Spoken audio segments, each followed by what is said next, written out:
Bertrand Mulot, bonjour. Bonjour Ariane. Bertrand, vous êtes directeur de BC Immobilier Construction, vous êtes conseiller en assurance spécialisé dans la gestion des risques locatifs. Et vous venez de lancer ce matin Vertulou, une nouvelle plateforme censée fluidifier les relations bailleurs-propriétaires, un peu dans la lignée de ce que préconise le rapport Nogal. Alors, je ne sais pas si c'est dans la lignée de ce que préconise le rapport de Gall. Il est possible que la mission que s'est donnée le député coïncide avec ce que nous, on a comme ambition et comme objectif à travers Vertulou. Ça, c'est l'avenir qui le dira.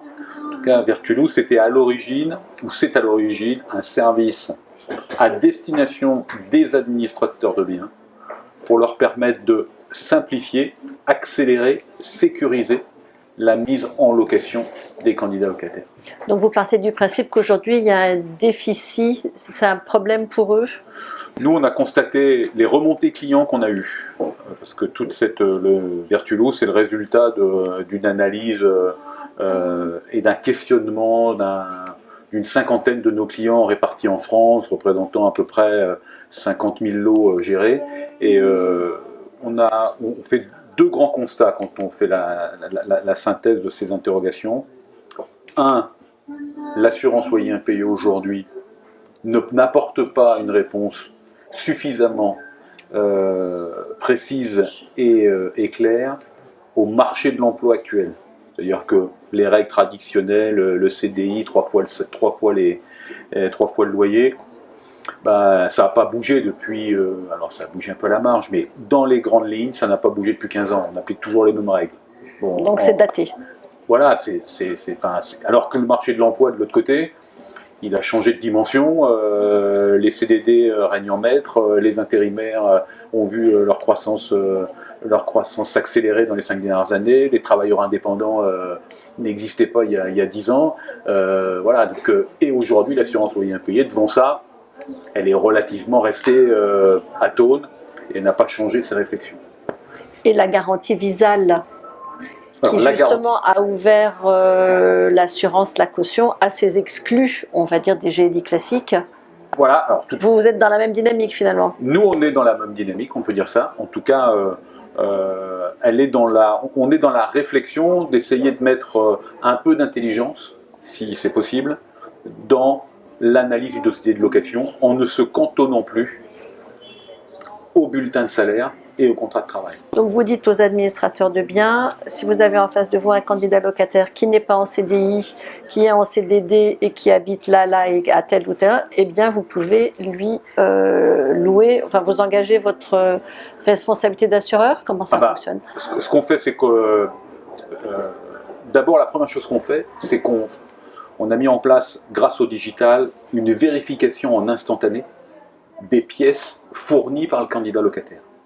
Ce qui n'existe pas aujourd'hui, clairement, pour parler franchement. Il y a beaucoup de truandage dans les dossiers de... Il y a beaucoup de faux dans certains secteurs, notamment tendus, il y a énormément de faux. Donc l'objectif, c'est de sécuriser l'administrateur de biens là-dessus, parce que quand les gens sont en insécurité sur les documents qu'on leur fournit, qu'est-ce qu'ils font? Ils rajoutent des contraintes aux candidats locataires. Mais à tous les candidats locataires et pas uniquement à ceux qui essayent de présenter des documents faux ou erronés. Et est-ce qu'il y a une sinistralité plus élevée chez les gens qui trichent? Ça, c'est très compliqué à dire parce que jusqu'à aujourd'hui, il n'y a pas une vérification exhaustive des faux. Personne ne sait si le dossier de monsieur Intel ou de madame Intel est faux ou avec une tentative de faux. Ça, on n'en sait rien. En tout cas, c'est moins bien si c'est faux, donc on vérifie que ce soit juste. Voilà, exactement. Donc nous, l'a priori qu'on s'est donné, c'est de dire on va déjà vérifier la véracité des pièces. Et pour faire ça, on croise un certain nombre de données dans les pièces qu'on réclame, en automatique, en instantané, pour déjà faire un premier tri sur le dossier. Et une fois qu'on a fait ça, on enrichit ces données qu'on a récupérées des documents fournis par le locataire d'un certain nombre de données externes qui sont des données publiques, hein, on ne va pas chercher des choses que de toute façon la loi nous interdirait d'aller chercher. On va vraiment prendre des données en open source, notamment celles de l'INSEE sur le taux de chômage, sur le secteur d'activité du candidat locataire ou de la candidate locataire, sur la zone géographique dans laquelle il cherche. Donc là, plus au niveau macro. Exactement. Donc on utilise énormément de données macro pour enrichir le dossier personnel du candidat locataire, ce qui ne se faisait pas non plus aujourd'hui. Et le noter. Hein? Et le noter. C'est pas le noter. L'objectif, c'est vraiment pas de le noter. C'est plutôt d'être en capacité de dire, avec son profil, son emploi, sa situation de famille, ça lui donne accès à une capacité locative de X euros, et donc accès à un logement de tel type chez l'administrateur de biens ou ailleurs. Mais en tout cas, ça permet à l'administrateur de biens très rapidement, ça en zone tendue c'est primordial, très rapidement de venir donner sa réponse et de dire je prends, je peux faire dans telle situation, je peux vous trouver un logement à tel loyer ou à tel loyer. Voilà. Donc vous mettez au bout du jour en fait les critères d'attribution qui étaient un petit peu figés depuis plusieurs décennies. Donc on profite du digital pour révolutionner l'ensemble des critères qui sont pris en compte. C'est-à-dire que nous, aujourd'hui, dans l'analyse qu'on fait, on ne fait pas de différence entre un CDD et un CDI dans tel ou tel secteur d'activité. Considérant que les données qu'on a été cherchées, qu'on a récupérées, qu'on a construites, elles nous permettent de dire ben, cette activité-là à tel endroit, ce n'est pas le fait qu'ils soient en CDD qui va aggraver le risque d'impayé. Par exemple, vous avez un exemple concret? Des exemples concrets, il y en a plein. Si on prend par exemple des intérimaires dans le secteur de la construction, aujourd'hui, des gens comme ça, des candidats locataires avec des dossiers comme ça en intérim dans la construction, ils vont voir un administrateur de biens, je peux dire que 9 fois sur 10, ils ne trouvent pas de logement.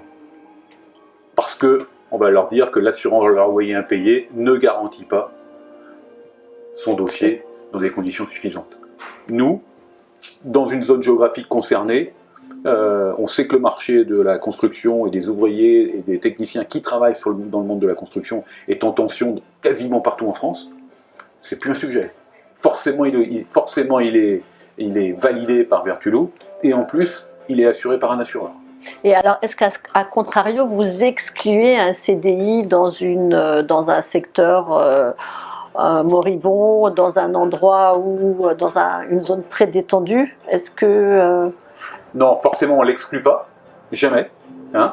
D'ailleurs, comme on n'exclurait pas un CDD ou dans tel secteur, l'objectif de ce système-là, de cette plateforme, c'est de ne plus exclure personne. Hein. C'est de trouver une solution pour tout le monde. Alors la solution, elle dépend aussi du marché locatif. Si le marché locatif est dans une région, dans une ville concernée à un salaire le plus faible est à 900 €, forcément, si on donne une capacité locative de 700, on a un problème. Hein. Mais en tout cas, c'est d'essayer de trouver une solution pour le maximum de candidats locataires. Vertulo, on peut dire que c'est une assurance loyer impayé. Ah, tout à fait. Une assurance loyer impayé classique, ça vaut grosso modo 2% du loyer. Oui, ça vaut 2% du loyer. Alors la surcouche Vertulo, combien ça coûte? C'est à peu près 10% de plus. Donc 2,2%. De 2 comparé à 2. De 2 comparé à 2. Donc si une prime loyer impayé fait entre 150 et 180 €, c'est entre 15 et 18 €, 15 et 20 € par an. Qui est-ce qui paye? Ça fait partie de l'assurance payée par le bailleur. Donc c'est le bailleur. Oui. L'administrateur de biens propose ça donc à son bailleur. Exactement. Comment il peut faire passer le message de dire voilà, vous avez cette assurance, ça va vous coûter un peu plus cher, mais... Parce qu'il a une certification en instantané à l'entrée dans les lieux du locataire que l'assureur paiera le sinistre le jour où le sinistre arrivera. Dernière question, Bertrand Mulot. Il a été question d'un fichier des mauvais locataires. Des accidents de paiement. Des accidents de paiement. Est-ce que vous regrettez la disparition du projet pour l'instant en tout cas? Si ce fichier avait existé, nous on l'aurait accueilli et on l'aurait sans doute intégré à notre étude de dossier, parce que forcément ça vient rajouter un élément complémentaire de sécurisation, de la même façon que le contrôle automatique des pièces. Mais maintenant, s'il n'existe pas, ça nous obligera, nous, à être toujours plus performants sur les données qu'on utilise, le croisement de ces données, et l'analyse qu'on en fait au final pour tel ou tel locataire. Moi, je ne suis pas certain à titre personnel que ce fichier, pour l'instant, soit encore, en tout cas dans son fonctionnement qu'on ne connaît pas encore très bien. On nous a dit que c'était validé par la CNIL, tout ça, mais enfin bon, on n'a pas beaucoup d'éléments sur le contenu de ce fichier, et je ne suis pas certain que ce soit quelque chose qu'on voit sortir de terre très très rapidement quand même. Donc nous, on va continuer à travailler de notre côté, améliorer, améliorer les infos qu'on utilise et les bases de données qu'on utilise pour je dirais, enrichir le dossier du locataire et lui permettre de trouver un logement le plus simplement et le plus rapidement possible.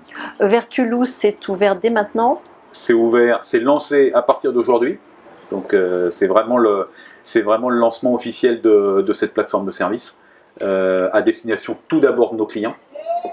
Nos 350 clients administrateurs de biens, et bien entendu avec une volonté de proposer ça à l'ensemble du marché de l'administration de biens française. Et un jour de le proposer éventuellement aussi aux particuliers, ou c'est pas du tout dans votre spectre? Alors nous, on a une orientation extrêmement claire depuis qu'on existe, c'est d'être un concepteur de solutions à destination du monde de l'administration de biens. Donc pour l'instant, on ne s'ouvre pas et on n'a pas l'intention de s'ouvrir au marché du particulier. Merci beaucoup Bertrand Mulot. Merci Ariane.